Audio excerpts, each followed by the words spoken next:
अस्सलामुअलैकुम, मैं हूं इमरान आज़म और आप देख रहे हैं मेरा यूट्यूब चैनल इमरान आज़म व्यूज़। नाज़रीन, दिन भर की अहम खबरों के साथ आपके सामने हाजिर हूं।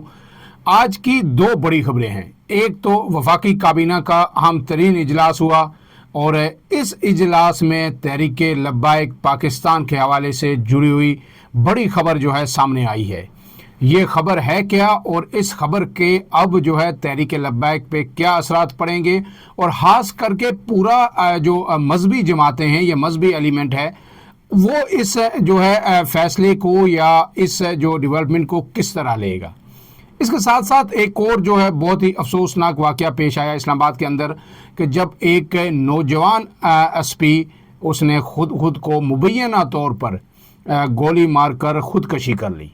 अभी इसकी तहकीकात जारी हैं, ये वाक़या कैसे पेश आया और जो है अब तक की तहकीकात में क्या अहम इंकशाफात हुए हैं और इस्लामाबाद पुलिस का अब तक का इस पे मौक़िफ़ क्या है और इससे जुड़ी बाज़ आम कड़ियाँ हैं वो भी आपके सामने रखेंगे। लेकिन उससे पहले आपसे गुजारिश कि अगर आप मेरे चैनल पे नए हैं तो इमरान आज़म व्यूज़ को सब्सक्राइब कीजिए, बेल का निशान ज़रूर दबाइए ताकि आपको वीडियोस बर वक्त मिलती रहें। वीडियो पसंद आए तो इसे लाइक शेयर ज़रूर कीजिएगा और कमेंट करके कमेंट सेक्शन में ज़रूर अपनी आरा से आगाह कीजिएगा। तो अब आते हैं आज की बड़ी खबर पे। आपको पता है कि जो है तहरीक लब्बाइक ने जो एहतजाज किया लाहौर के अंदर, मरीदके के अंदर, उसके बाद जो है उनके खिलाफ एक बड़ा ग्रैंड ऑपरेशन हुआ और उसके बाद ही पंजाब हुकूमत ने यह तय कर लिया था कि अब जो तहरीक लब्बाइक को मज़ीद कोई भी रियायत नहीं दी जाएगी और तहरीक लब्बाइक पर किसी न किसी तरह की पाबंदी आयद की जाएगी।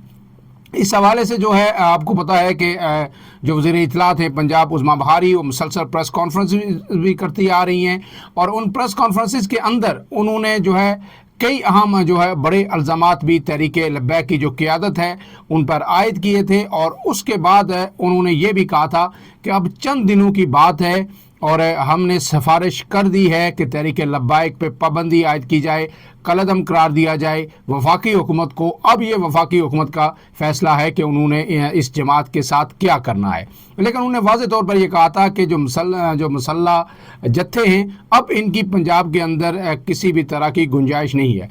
जो उन्होंने गुज़श्ता रोज़ प्रेस कॉन्फ्रेंस की थी उसमें उन्होंने ये कहा था कि साद रिजवी के नाम पर 95 बैंक अकाउंट सामने आए हैं और ये तमाम बैंक अकाउंट्स फ्रीज़ कर दिए गए हैं और इनकी तमाम जो जायदादें हैं वो भी सील कर दी गई हैं।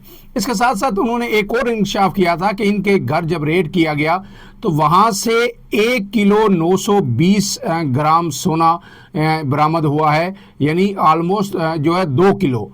तो 2 किलो आपको पता है कि 4 लाख रुपए जो है तोला इस वक्त सोने की कीमत है। तो अगर 2 किलो तो जो है सोना हो तो उसकी मालियत जो है करोड़ों में बनती है और जो है 1 तोले में 11.66 तकरीबन 12 ग्राम का जो है 1 तोला होता है। 1 तोला जो 4 लाख है वो कितना ऑलमोस्ट 12 ग्राम। तो फिर उस हिसाब से 1 करोड़ रुपए का ये सोना बनता है जो ये कहा जा रहा है कि ऑलमोस्ट 2 किलो उनके घर से बरामद हुआ है। इसके साथ साथ उन्होंने ये भी कहा था कि 28 सोने के कंगन भी उनके घर से मिले हैं और फिर उन्होंने एक इंकशाफ किया था कि इनको जो फंडिंग की जा रही है 3800 अकाउंट्स ऐसे हैं जिसमें बड़े बड़े लोगों के अकाउंट्स भी हैं जो इनको बराह रास्त फंडिंग करते थे और वो पैसा ये यूटिलाइज करते थे। 3800 अकाउंट 3800 अकाउंट्स हमने जो है फ्रीज़ किए हैं। इसके साथ इन्होंने ये भी कहा था कि टीएलपी के जो इनके जो मसाजिद ये चला रहे थे और वो तकरीबन उनकी तादाद 330 थी मुख्तलिफ इलाकों के अंदर पंजाब के अंदर। वो तमाम 330 मसाजिद भी हुकूमत ने अब उनका कंट्रोल संभाल लिया है, महकमा औकाफ के हवाले कर दिए हैं। जबकि 232 मदरसे जो थे टीएलपी के उनकी भी जो है जियो टैगिंग की गई है। ये तो उन्होंने पहले तफसीलात बताई थी जो मैंने आपको ज़िमनन इसमें अर्ज़ की। आज उन्होंने जो प्रेस कॉन्फ्रेंस की थी उसमें उन्होंने ये कहा था कि जो है किसी को भी ना हथियार उठाने की इजाज़त होगी, ना किसी को रिट जो है स्टेट की चैलेंज करने दिया जाएगा। उन्होंने ये कहा था कि जो पंजाब में 10,12,454 अफराद के पास इनफरादी असला लाइसेंस है, जिनके पास असला लाइसेंस है वो इसे खिदमत मराकज़ में रजिस्टर कराएं। पंजाब में इस वक्त 10 लाख से ज़ायद अफराद के पास असला मौजूद है। 28 असला डीलर्स के हमने लाइसेंस भी मनसूख कर दिए हैं और अब कोई नया असला लाइसेंस जो है जारी नहीं किया जाएगा। उन्होंने वाज़े तौर पर यह कहा कि सूबे के अमन के लिए हर इक़दाम उठाएंगे। पंजाब के अमन को ख़राब करने की किसी को इजाज़त नहीं दी जाएगी। हथियार बंद जत्थों को रियासती रिट चैलेंज नहीं करने देंगे। और TLP के हवाले से खुसूसी तौर पर उन्होंने कहा कि गज़ा और फ़लस्तीन की आज़ादी के लिए निकलने वालों ने अमलाक को जलाया। अब इसके बाद उन्होंने ये बात भी कही थी कि शाम तक फैसला हो जाएगा TLP का। और फिर वफाकी काबीना का वज़ीर-ए-आज़म शहबाज शरीफ की ज़ेर सदारत एक अहम तरीन इजलास हुआ और उस इजलास के अंदर जो है फैसला आया कि TLP को कलअदम करार दे दिया गया है। TLP एक मजहबी जमात भी है, लेकिन TLP इसके साथ एक इलेक्शन कमीशन ऑफ पाकिस्तान के अंदर जो है एक रजिस्टर्ड सियासी जमात भी है। अब जो है इसे कलअदम करा दिया गया है और अब इसके मज़ीद जो है मराइल तय होंगे। इसका जो गज़ट नोटिफिकेशन वज़ारत दाखिला जो है वो पाबंदी के हवाले से जारी करेगी और उसके बाद फिर अगर पाबंदी इस पर आयद होती है तो फिर ये ना कोई चंदा जमा कर सकेंगे, ना कोई ये जलसा जुलूस कर सकेंगे और ना किसी किस्म की फ़ंड रेजिंग कर सकेंगे। और फिर इलेक्शन कमीशन भी जो है इस पाबंदी की रोशनी में इन्हें जो है डी नोटिफाई कर सकता है एज अ पॉलिटिकल पार्टी जो इलेक्शन कमीशन के अंदर रजिस्टर्ड हैं। और इसके बाद ये किसी भी सियासी सरगर्मी में TLP जो है हिस्सा नहीं ले सकती। और आपको पता है कि गुज़श्ता इलेक्शन के अंदर जो है पंजाब के अंदर इन्होंने बहुत बड़े वोट लिए थे और कहा जा रहा था कि पंजाब में तीसरी बड़ी जो है वोट के तनासब से तीसरी बड़ी जमात जो है, सीटें अगरचे इन्हें नहीं मिली थी लेकिन वोट के हिसाब से तीसरी बड़ी जमात बनकर ये सामने आई थी TLP। तो अब अगर पाबंदी लगती है तो फिर ये इलेक्शन से भी फारग हो जाएंगे। अब वफाकी काबीना ने जो इस पर तवील गौर वगोस किया और पंजाब हुकूमत की तरफ से जो सिफारिश भेजी गई थी उस पर डेलिब्रेशन हुई और फिर आइन के आर्टिकल 17 के तहत TLP को कलअदम करार देने की जो है मंजूरी दी गई और वज़ारत दाखिला को मज़ीद अहकामात भी जारी कर दिए गए। ये तो हुई एक खबर। अब इसके साथ साथ जो है दूसरी खबर ये है कि इस्लामाबाद में एक अफसोसनाक वाक़या पेश आया। दिन दिहाड़े आज जो है SSP जो थे इस्लामाबाद के अंदर SP, वो जो है इंडस्ट्रियल एरिया के SP थे अदील साहब और अदील अकबर इनका नाम था। ये तवील अरसा बलूचिस्तान के अंदर रहे, वहाँ खिदमत सर अंजाम देते रहे और तल्लक इनका पंजाब के इलाके कामोकी से है। लेकिन ये जो है जो कॉमन कोर्स है 46 कॉमन के ये अफसर थे और तवील अरसा बलूचिस्तान में खिदमत देने के बाद अब ये हाल ही में कुछ अर्सा कबल इस्लामाबाद के अंदर तैनात हुए थे। बड़े ही बेहतरीन अफसर थे, बड़े ही कम्पिटेंट अफसर थे और बिल्कुल नौजवान थे। हार्डली मेरे ख्याल में इनकी उम्र 40 साल के करीब हुई होगी और आज दिन भी वो पूरा दिन भरपूर एक्टिव रहे। जो उनकी फुटेजेस इस वक्त सामने आ रही हैं कि दिन में मुख्तलिफ इलाकों का इन्होंने दौरा किया, अपने जवानों से मिले, उनको सिक्योरिटी के हवाले से जो है हदायत जारी की और फिर जब ये वाक़या अफसोसनाक शाम को पेश आया तो उस वक्त वो ये कॉन्स्टिट्यूशन एवेन्यू यानी सरीना होटल के इर्द गिर्द थे।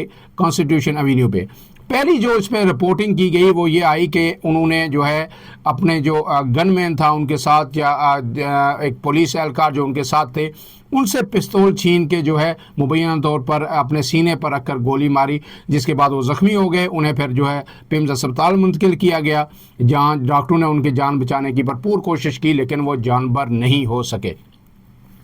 अब इसके साथ साथ जो है एक और आम चीज़ जो सामने आई है, ज़रा ये बता रहे हैं कि कोई शायद उन्हें एक टेलीफोन कॉल आई, उन्होंने एक कॉल सुनी और कॉल सुनने के बाद जो है उन्होंने जब कॉल बंद की तो उसके बाद उन्होंने कुछ ही देर बाद जो है ये इक़दाम उठाया और ख़ुद को पिस्तौल लेके अपने साथी एहलकार का कांस्टेबल का तो गोली चला दी। इसके साथ साथ जो है एक और चीज़ सामने आ रही है कि पुलिस जो अदारे हैं IGB जो है हॉस्पिटल में पहुँचे, उन्होंने डॉक्टर से भी गुफ्तगू की और उनसे तमाम जो सूरत-ए-हाल भी पूछी।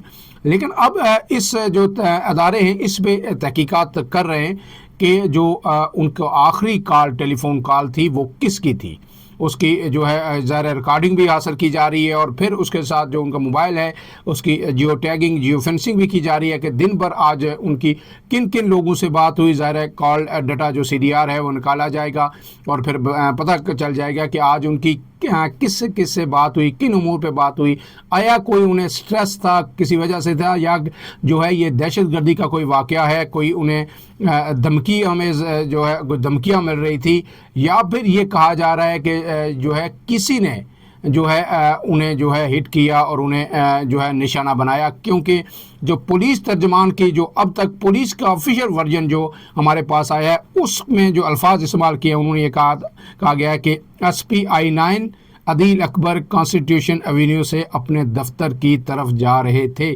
جب یہ واقعہ پیش آیا، اور ساتھ دوسری لائن میں یہ کہا گیا ہے کہ راستے میں اپنی ہی گاڑی کے اندر فائر لگنے سے جان باک ہو گئے، مزید تفتیش جاری ہے۔ اب اس میں جو ادارے کے لوگ ہیں یا جو ذرائع ہیں، جو ماہرین ہیں، وہ کہہ رہے ہیں کہ پولیس جو SB ہوتا ہے اس کے پاس اپنا بھی اسلحہ ہوتا ہے، پستول بھی وہ جو ہے اکثر ساتھ رکھتے ہیں، تو ایسی کیا ضرورت پڑی کہ اچانک آنن فانن جو ہے انہوں نے دوسرے سے پستول چھینا، کوئی بات نہیں کی اور چپ چاپ اپنے سینے پہ رکھ کے گولی چلا دی۔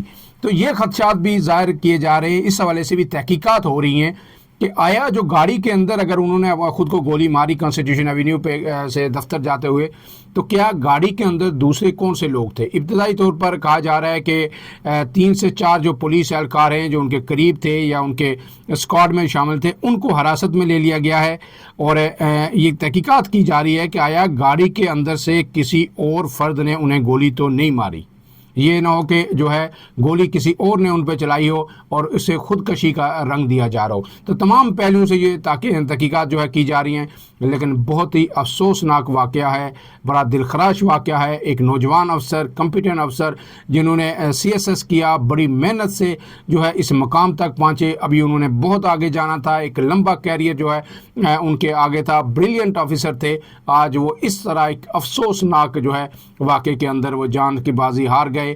اب تحقیقات تو ہوتی رہیں گی، لیکن ظاہر ہے جو جان ضائع ہوئی، جو چلے گئے، وہ واپس تو نہیں آ سکتے، لیکن اس کو اگر اس کے اندر کوئی دہشت گردی کا، ذاتی دشمنی کا کوئی بھی عنصر جو ہے شامل ہے، تو میرے خیال میں اس کو ہر صورت جو ہے بہت جلد وہ سامنے آ جائے گا۔ اب ہم ان کے لواحقین سے، ان کے بیوی بچوں سے اور ان کے جو دوست احباب ہیں، ان کے جو پولیس فورس ہے، اس سب سے جو ہے اظہار تعزیت کر سکتے ہیں۔ اللہ ان کے درجات بلند کرے۔ اجازت دیجیے، اللہ حافظ۔